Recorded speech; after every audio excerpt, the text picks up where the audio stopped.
Hello, my name is James, and this is my second video in terms of estrangement.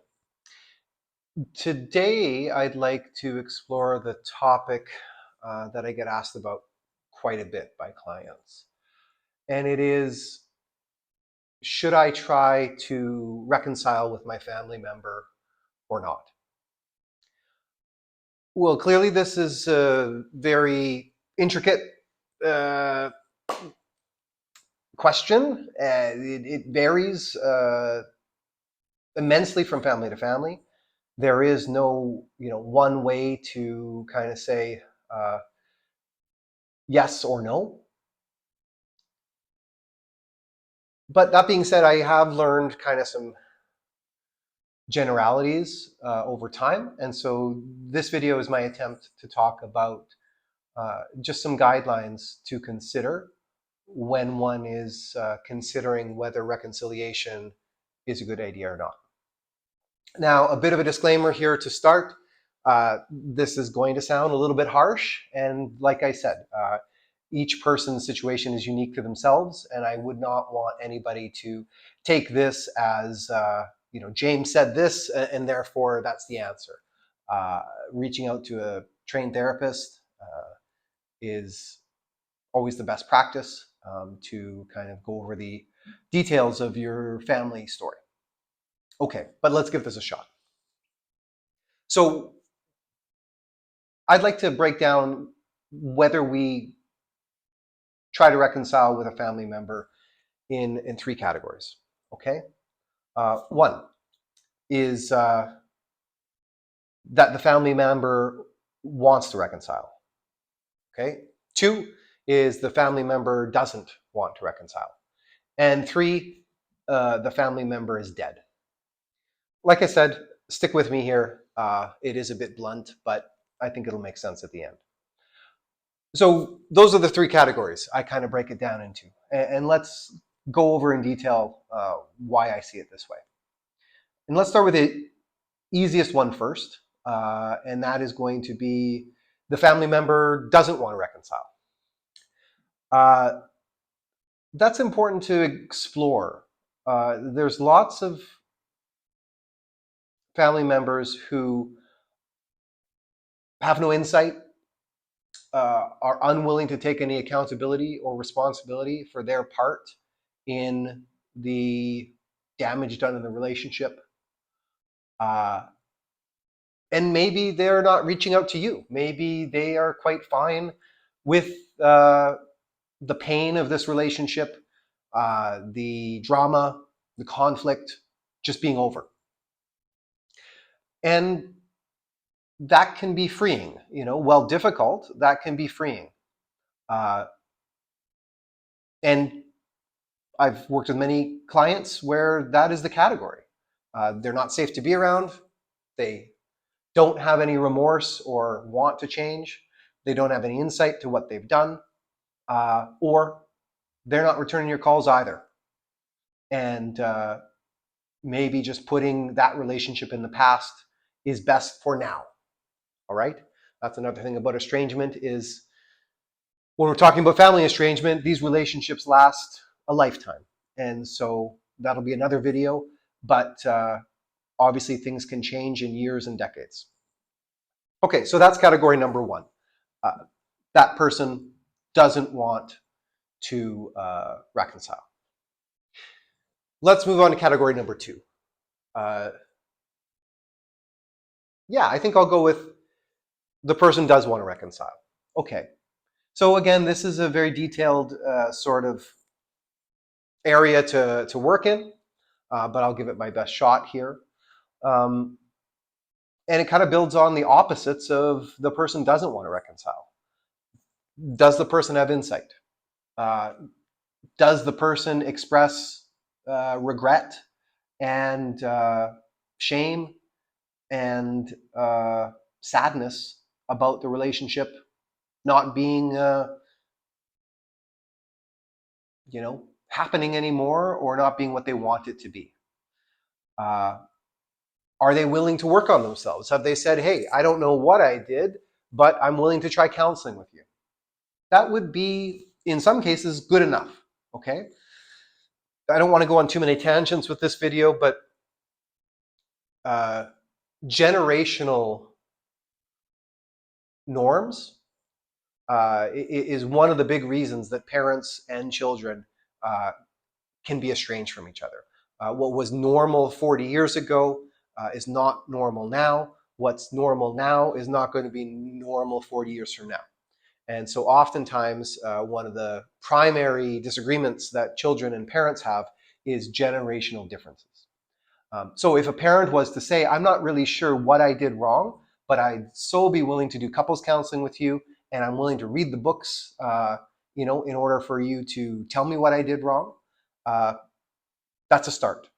I'm not a big supporter of people saying, well, you should know what you did wrong and you should do the work yourself. And if you don't initiate all of it, then I'm not here to teach you.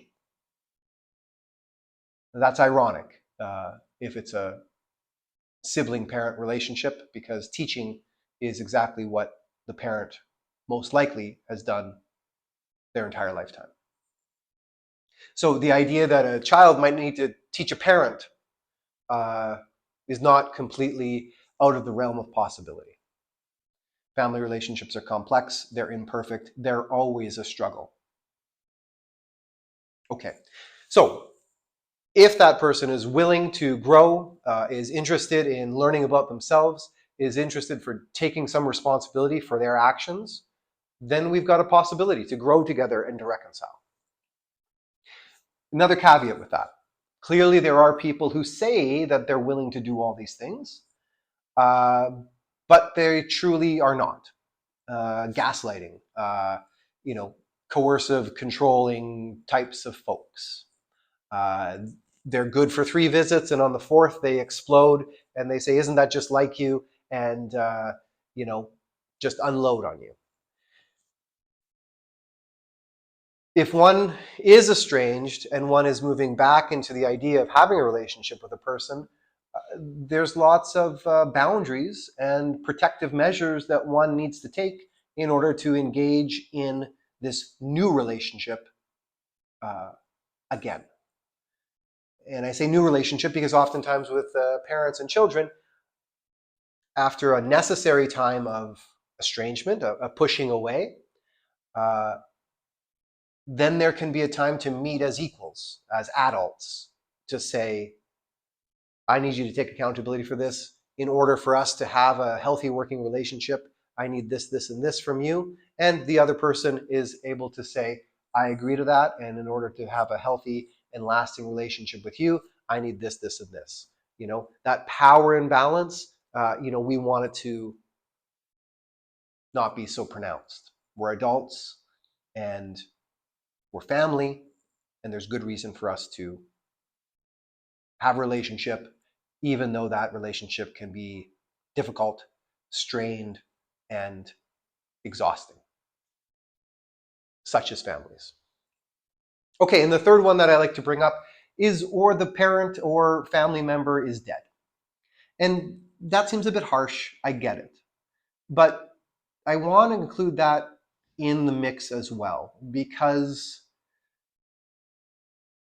we are mortal and we don't know when we're going to die, but we are going to die. And I don't say this to pressure people to reconcile before they're ready. I don't say it as a guilt trip. But I do say it in terms of time is precious. And I have met many clients who waited too long to say what they wanted to say to a loved one. And again, in interest of this video, I'll talk more about this in other videos. I won't get into the various things that people want to say, but suffice to say, that could be, telling the truth and letting it all out and saying, I need you to know that you hurt me this way, this way, and this way. And I need to know that your behavior is inappropriate in this variety of ways. But also, if we Let me back up. If the person isn't interested in reconciling, well, then that path becomes clear. A person might check in every couple of years or wait for that person to reach out to say, hey, something's changed. If a person is interested in reconciling, then either party could say, I'm not ready, and that's okay. But there's a crack in the door, right? It's open a little bit. Somebody says, I want to have a relationship. The other person is saying they don't. And I guess the reason I come back to the or your family member is dead is because of the people that I've seen that say, I feel guilt and shame because that person had said to me, I'll do whatever it takes to right the wrongs if I can and take accountability for my actions. And I waited too long. And now they're gone. And there was things that I never said. And I don't feel the same way now as I did 10 years ago, but they've been dead for 8 years. And I think I missed my opportunity to heal. Again, I'm not trying to put a judgment on it. I'm just trying to bring to you a topic of conversation that I've had with many people over the years. So I hope this is helpful. Please like it, give a comment if you want. And yes, you know how to find me. Strangefamilytherapy.com. Thanks so much.